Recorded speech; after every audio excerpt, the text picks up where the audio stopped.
δεν νιώθω φόβο και πόνο. Δεν χαμηλώνω το τόνο. Οι μαλάκες πέφτουν από το θρόνο και τσακίζονται. Εκείνη τη στιγμή που αρχίζουν να βγαίνουν, να εμφανίζονται. Όσοι κατωμένα να αναγνωρίζονται και κάποιοι άλλοι να ζορίζονται.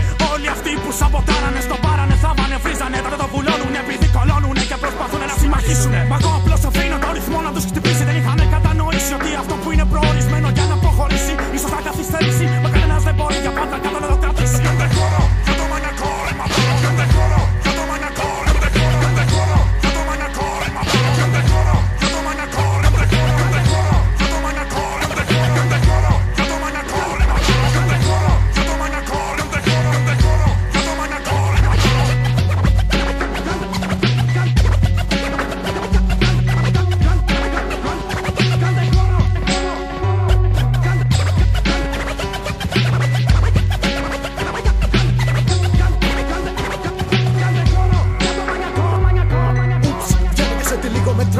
Και ήχους που χτυπάνε, τα νεύρα σου σπάνε. Ακού τη ρήμα να πέφτει, να καταστρέφει. Επιστρέφει να γκρεμίσει ό,τι έχει αφήσει. Πάρτο, από το μοβιέτο και μόνο με και καταφέρομαι σαν τον τυφώνα. Βεβαίως γίνω βίος και βεβηλώνω τη Βαβυλώνα. Προσιλητίζω, οργανώνω, οπλίζω, πορώνω. Στρατιές πνέτα χωρίς να αφήσουν το στίγμα τους παντού.